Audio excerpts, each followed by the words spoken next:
AI agents are everywhere, automating tasks and making decisions at machine speed. But agents make mistakes. Just one rogue agent can do big damage before you even notice. Rubrik Agent Cloud is the only platform that helps you monitor agents, set guardrails, and rewind mistakes, so you can unleash agents, not risk. Accelerate your AI transformation at Rubrik.com.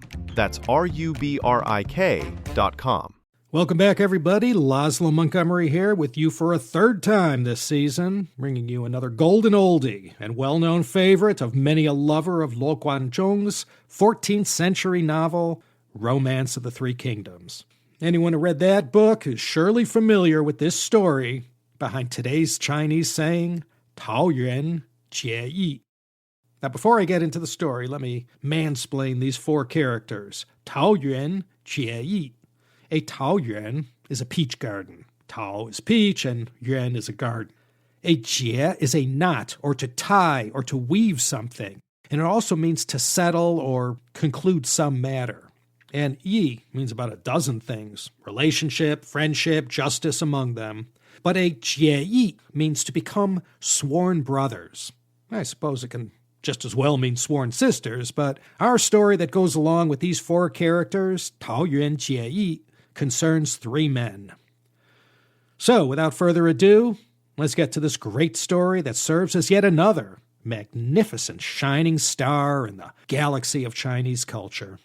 Without dredging up the whole sorry ending of the Han Dynasty, suffice to say by the early 3rd century AD, incompetence, a collection of unsavory characters in the imperial government, combined with a terrible famine and peasant unrest, stirred up massive discontent among the common folk, and those are often the essential ingredients for fomenting rebellion. Three brothers from Jiulu raised a peasant force that grew into 500,000 rebels from all over eastern China. This sizable army was recognizable by the yellow headcloths or turbans they wore, and they had proclaimed, "The mandate of heaven has passed from the Han. The time of the yellow turbans is at hand." And in popular Chinese history, this Yellow Turban Rebellion ended up being the proverbial final straw, the final nail in the coffin that led to the extinction of the Eastern Han. In a prefecture called Yozhou, today's Liaoning province, and a bit of northern Hebei, there came news that the Yellow Turbans were approaching. The prefect of Yozhou hastily summoned the marshal of his army, and the marshal told the prefect, "Our forces are few, and the Yellow Turbans are many. The speediest way of raising an army is to put out notices summoning men to our cause." Well, following this advice, the prefect immediately had recruitment notices posted far and wide throughout Yozhou. One such notice was posted in Zhuo County, today's area around Baoding, Hebei province. A heroic-looking man stood before the notice and sighed deeply. He was a man of few words, fond of reading, calm and generous in temperament, and stoic of countenance. He was a great-hearted man who especially loved to meet and befriend other heroes of the land. Believe it or not, he was 7 feet tall, with earlobes that touched his shoulders and arms that reached past his knees. His face was like white jade, and his lips like red rouge.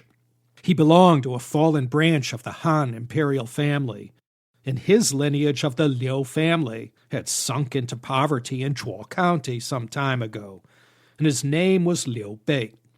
Losing his father as a child, Liu Bei had been brought up in a very simple way by his mother and now scraped out a living by weaving straw mats and sandals. As a boy, Liu Bei had lived in a house underneath a magnificent mulberry tree whose splendid canopy could be seen for many miles around. The people nearby would whisper to each other, "That household under the mulberry tree is sure to produce nobility." Well, one day, as the child Liu Bei was playing with the other children of the neighborhood, his uncle happened to pass by and heard Liu Bei say, "When I am emperor, I will ride a carriage with a canopy just like that mulberry tree." And from then on, his uncle knew that Liu Bei would grow up to be no ordinary man, and for this reason, though he was of small means, he supported Liu Bei and his mother whenever he could. When Liu Bei was 15, his mother sent him to travel throughout China and to study, and he became friends with many wise and accomplished men on his journey. In the year the prefect of Yozhou put out notices seeking men for his army, Liu Bei was 28 years old, and when he had read the notice fully, he gave a great sigh. Suddenly, he heard a loud voice from behind, sternly saying, "And why does a hero like you heave sighs instead of going to serve his country?" Liu Bei turned around to look at this person who had just accosted him, and this man, no kidding, was 8 feet tall, with 2-foot-long sideburns. He had a head like a leopard, whiskers like a tiger, a voice like thunder, and a posture like a racehorse. Liu Bei saw at a glance that he was extraordinary and immediately asked for his name.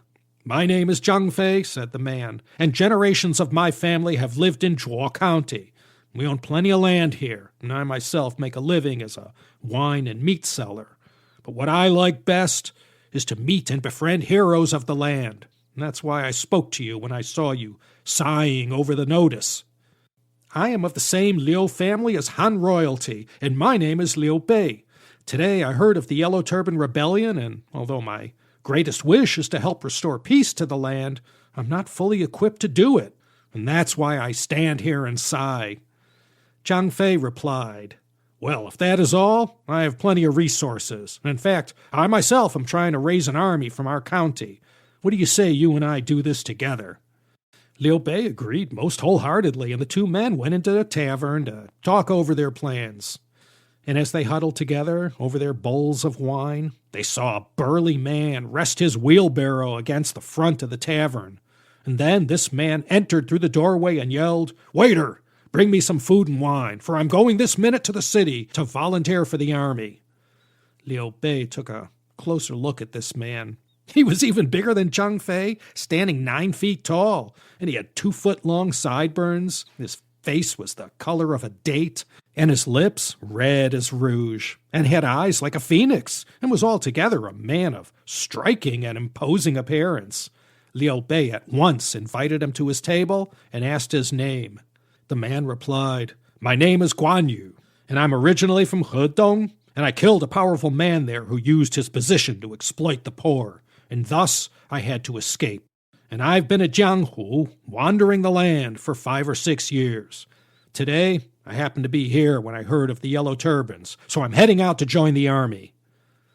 Liu Bei told Guan Yu of his and Zhang Fei's mutual intentions, and Guan Yu was most delighted to hear this. And they talked long into the night, and when the tavern closed, they removed themselves to Zhang Fei's house to discuss matters further. Zhang Fei said, "In the back of my house is a peach orchard, where the blossoms are just now blooming.